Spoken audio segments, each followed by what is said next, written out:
안녕하세요. 우리 망나니 같은 철없는 시누이 참교육 시켰던 썰 올려봅니다.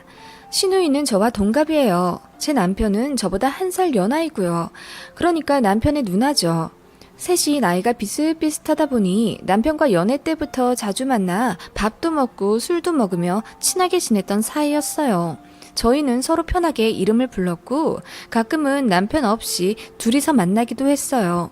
시누이가 우리 너무 잘 맞는다며 혹시 자기 동생이랑 헤어지게 되어도 본인이랑은 종종 만나자고 우스갯소리를 할 정도였다니까요. 좀 특이하다면 특이한 사이였죠.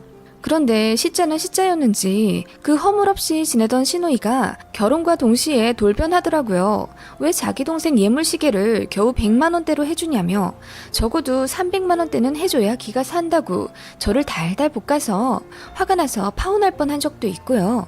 결혼식장부터 시작해서 신혼여행지에 얼마를 환전해서 가는지조차 하나부터 열까지 모두 간섭하려고 해서 제가 참다 못해 엄청 화를 냈었어요. 최연이 그만 좀 해. 내가 네 동생이랑 결혼했지. 너랑 결혼했냐? 야, 말 다 했어? 너 이제 내 이름 부르지 마.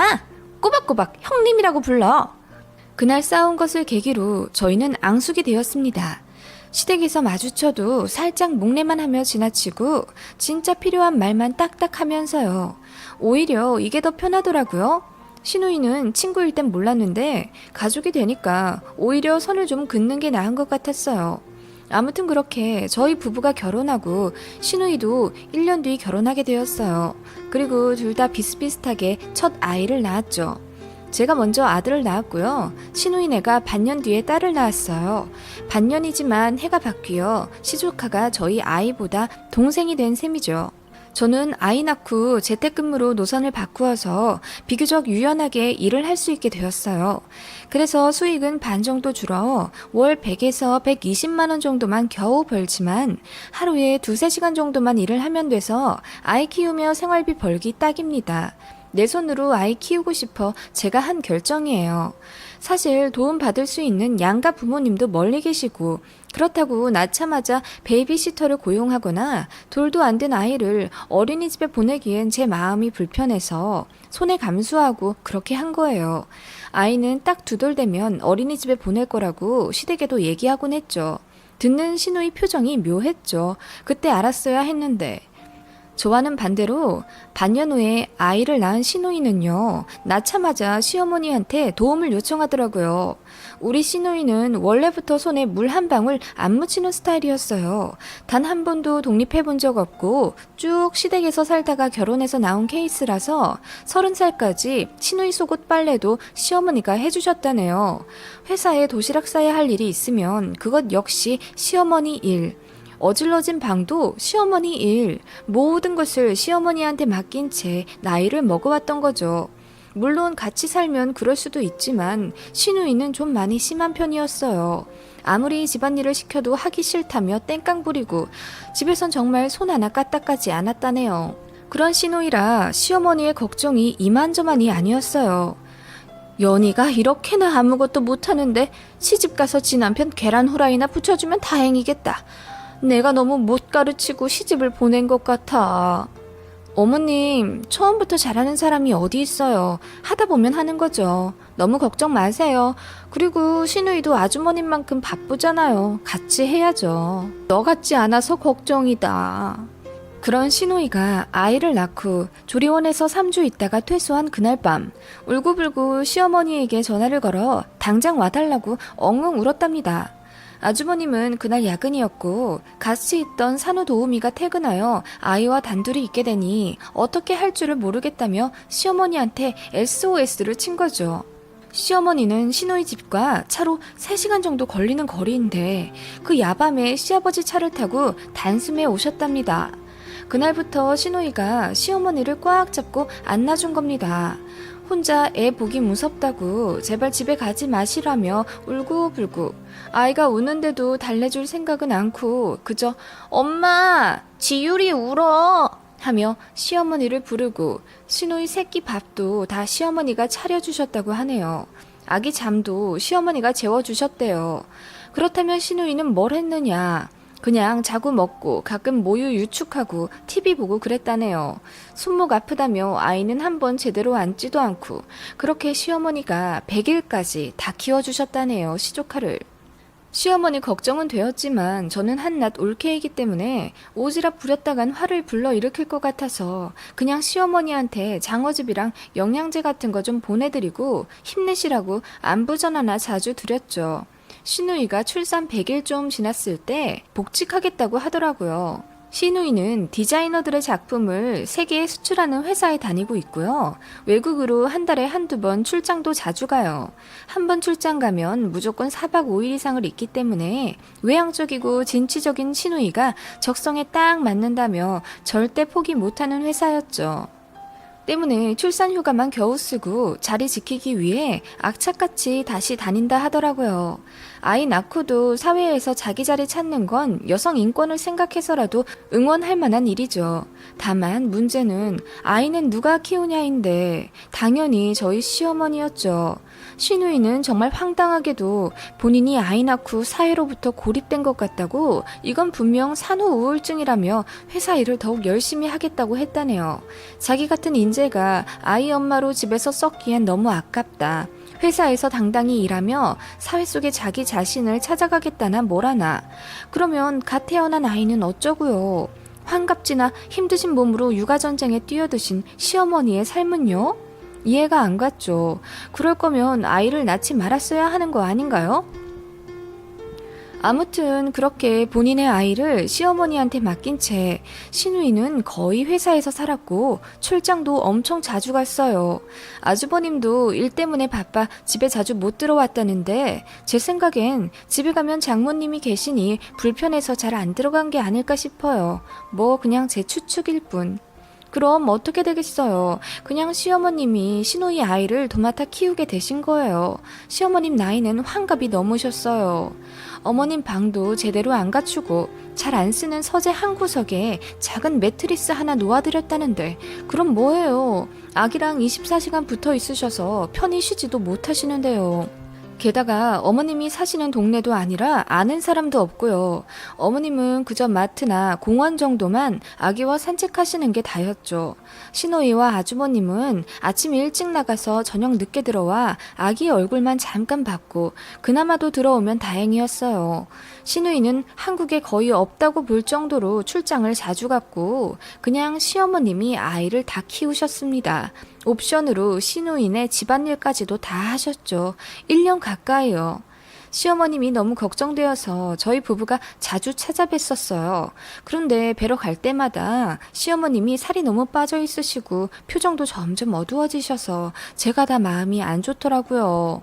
저희 남편도 이건 진짜 아닌 것 같다며 시누이한테 전화를 걸어 화를 냈어요. 애는 낳아놓고 엄마한테 다 맡겨놓으면 어쩌냐고. 엄마 건강 안 좋아지고 있다. 빨리 어떻게 대책 좀 마련해라. 계속 이렇게 키울 거냐. 그랬더니 시누이가 노발대발하면서 화를 냈어요. 엄마가 그랬거든? 나 아기 낳아도 꼭 일하라고. 그리고 다달이 돈 들이고 있어. 알지도 못하면서. 누나, 돈만 들이면 다야? 그리고 한 달에 꼴랑 100만 원 들이고 그걸로 애 이유식 장까지 보신다던데? 아니, 생활비 카드라도 드려야 할 거 아니야.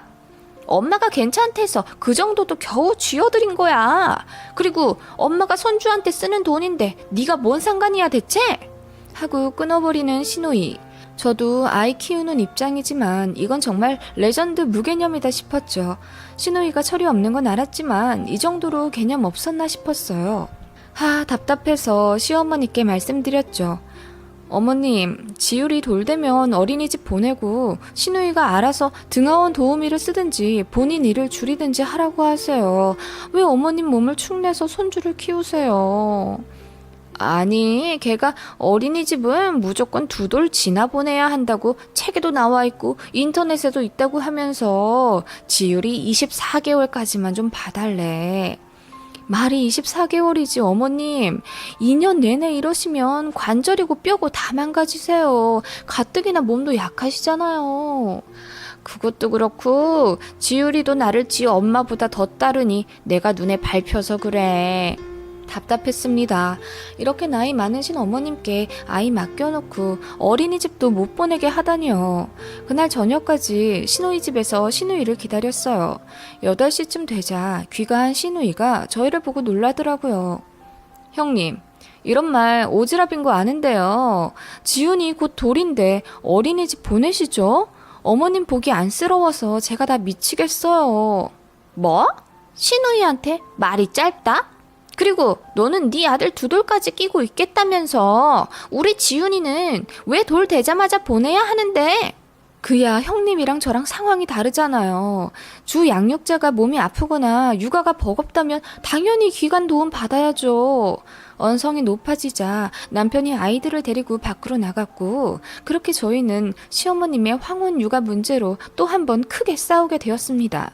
제 입장은 시조카가 2달만 있으면 돌인데 이 정도 밤낮으로 봐주셨으면 어린이집 보내셔도 된다. 제발 낮이라도 쉬게 해드려야 한다는 거였고요. 시누이의 입장은 아이가 이제 애착 형성이 어머님한테 되어 있는데 이렇게 빨리 어린이집에 보내면 정서에 문제 생긴다. 그럼 올케가 책임질 거냐?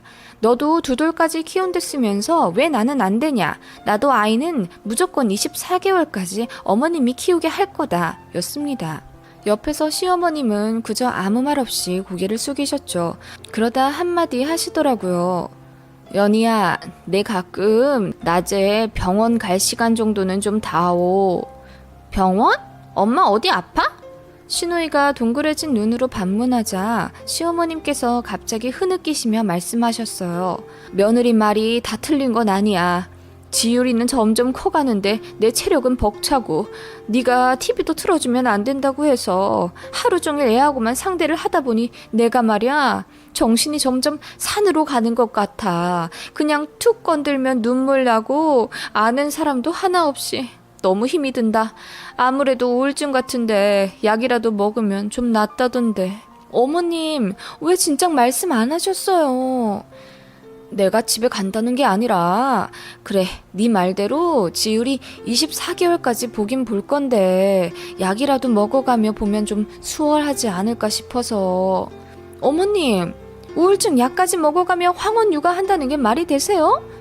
아니 올케 나설 때 안 나설 때 좀 가려. 내가 지금 우리 엄마랑 얘기하잖아. 당황한 듯한 시누이가 급하게 시어머님을 잡고 묻더라고요. 엄마 그게 무슨 말이야? 엄마가 우울증 같다니. 아니 아직 돌도 안 되는데 그냥 먹이고 치우고 씻기고 재우면 되잖아. 가끔 책 읽어주고. 지율이같이 순한 애 좀 보는 게 뭐가 그렇게 힘들다고 그래. 형님 주말에도 아이 안 보고 늦잠 자고 약속 있다고 나가신다면서요. 지율이 그동안 단 1시간이라도 진득하게 보신 적 있으세요? 지율이가 어머님한테 엄마라고 한다면서요. 그렇게 될 때까지 엄마로서 대체 뭐 하신 거예요? 뭐? 올케! 올케처럼 집에만 있는 사람이 나랑 같아? 그리고 지금 이거 월권하는 거야. 형님 지율이가 엄마인 형님 봐도 대면대면 하잖아요. 이런 건 정서적으로 문제 있다고 안 보세요? 엄마인 형님이 엄마 노릇을 안 하고 계시는데 어린이집 안 보내는 것에 왜 그리 집착을 하세요? 이봐 올케 말 좀 가려 하지? 나 슬슬 화나려고 해. 아니요 말 가려 하실 건 형님이세요. 그리고 시터 시세 뻔히 아시면서 겨우 100만 원이요? 어머님처럼 24시간 상주하는 베이비시터는요 250만 원은 받아요. 그런데 반도 안 되는 100만 원이라니요. 엄마가 100만 원도 안 받으려고 했거든. 대체 네가 뭔 상관이야 하며 제 머리채를 잡으려는 시누이. 가볍게 피했고 시누이는 몸이 휘청해서 넘어지더라고요. 시어머님이 어이쿠야 하며 시누이를 잡았고 그런 시누이가 씩씩대며 저를 쏘아보며 말했습니다. 너 내가 부러워 죽겠지? 그래서 이러지? 애 낳고 당당하게 일하러 다니고 애도 울 엄마가 다 키워주니까. 정말 내가 부러워서 이럴까요? 내 아이 내가 키우면서 행복 느끼는 제가 형님을요? 형님 그렇게 당당하시면 이 내용 그대로 이 동네 맘카페에 한번 올려볼게요 지금. 뭐? 맘카페에 올려서 사람들 반응을 좀 보세요. 다들 아이 낳은 사람이니 얼마나 객관적으로 평가해주겠어요. 형님 이 태도를요. 그러면서 제가 스마트폰을 꺼내 정말 당장이라도 맘카페에 글을 쓰듯 폼을 잡자 시누이가 급하게 저를 막더라고요. 형님 제가 지금 당장 글은 안 올릴게요. 대신 이번 주말 이틀 동안 무조건 48시간 동안 집에 딱 붙어서 지우리 보세요. 어머님은 호텔 잡아주시고요. 안 그러시면 저 무조건 맘카페에 올려요. 형님 신상 다 까발려서요. 뭐? 이게 웬 말도 안 되는 협박이야? 말도 제대로 못하며 그저 씩씩대며 저를 노려보는 신우이에게 일단 진정하라고 소파에 앉혔어요. 그리고 뭘 모르는 신우이에게 독박 육아의 어두운 면에 대해 자세히 일러주었죠. 이건 겪어봐야만 아는 현실이잖아요. 저는 저녁마다 남편이 육아에 참여하고 있어 덜하지만 그럼에도 불구하고 아이를 본다는 건 체력적으로 심적으로도 많이 힘든 일이에요. 그런 육아를 신우이는 근 10개월을 단 1시간도 제대로 해본 적이 없으니 모를 수밖에요. 그리고 시어머니를 우리 엄마처럼 생각하고 있다고 했죠. 너무 좋으신 분이라 단 한 번도 남처럼 생각한 적이 없다며 진심으로 걱정하는 마음을 좀 알아달라고 했습니다. 시어머님이 저를 보시며 눈물을 훔치시더라고요. 얼굴이 울그락불그락 하던 신우이는 뭔가를 좀 깨달은 듯도 하더니 어머님과 얘기를 좀 해야겠다며 저희를 급하게 쫓아냈어요. 나가기 전에 주말 동안 꼭 아이 보는 조건 지켜야 맘카페에 글 안 올릴 거라며 유치하지만 손가락까지 걸어가며 약속을 받아내고 집에 왔습니다. 그 주 주말에 어머님께 전화를 거니 밝은 목소리로 받으셨어요. 새아가 네 덕분에 나 호캉스라는 걸 해본다. 어머니, 형님께서 그래도 어머님 생각을 좀 했나 보네요. 짧지만 푹 쉬다 가세요. 그리고 전화를 끊었는데 괜히 웃음이 났죠. 10개월 만에 처음으로 아이와 지지고 볶고 허둥지둥 육아전쟁을 펼치고 있을 신우이가 그려져서요. 그 다음 주엔 웬일로 신우이한테 먼저 카톡이 오더라고요. 내용은 이러했어요. 월요일이라 출근했는데 감옥에서 탈출한 기분이다. 아이밥 만드는 것도 어려운데 먹이는 건 더 힘들더라. 상상도 못했다. 낮잠도 안 자서 부부가 쌍으로 고생했다. 눈만 떼면 넘어져 다치니 스마트폰도 못 보고 계속 붙어 있어야 하는 게 너무 힘들더라. 엄마가 많이 힘들었을 텐데 지율이 정서 방해된다며 TV도 못 보여주게 했던 지난 날이 너무 죄송하고 후회된다. 어쩌고 저쩌고. 육아의 고충을 제대로 느낀 듯 했죠. 그래서 답장했습니다. 숙제 검사 잘했다고. 참 잘했어요 도장 찍어줄 테니 그 마음 절대 잊지 말라고. 어떻게 하는지 지켜보고 또 우리 어머님 힘들게 하면 맘카페에 올라간다며 장난 반으로 겁주었어요. 신우이가 알겠다며 엄마 챙겨줘서 고맙다고 하더라고요. 그리고 신우이는 딱 한 달만 더 일하고 육아휴직을 냈어요. 어머님한테 육아와 살림에 대해 차근차근 배우고 집으로 보내드리더라고요. 아주버님도 마찬가지예요. 신우이가 혼자 생으로 애를 절대 못 본다고 길길이 날뛰어서 출퇴근 시간 조정해서 아이와 함께 있는 시간을 많이 늘렸다네요. 제 시조카 지율이도 처음에만 어머님을 찾고 울었지 나중에는 엄마 아빠랑 같이 있는다고 더 좋아하며 말도 급속도로 늘고 웃음도 많아졌다고 하네요. 어머님도 다시 살도 붙고 얼굴 좋아지셨고요.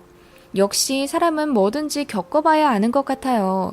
신우이도 딱 2년만 육아휴직 내고 다시 회사 돌아간다니 같은 여자로서 신우이가 자기 자리에서 건승하길 바라는 마음이에요. 그리고 저희는 사이가 다시 좋아졌어요. 물론 가끔 티격태격할 때도 있지만 서로 적당히 선 지켜가면서 잘 지내고 있어요. 저의 사이다 참교육 효과 좋았던 것 같죠?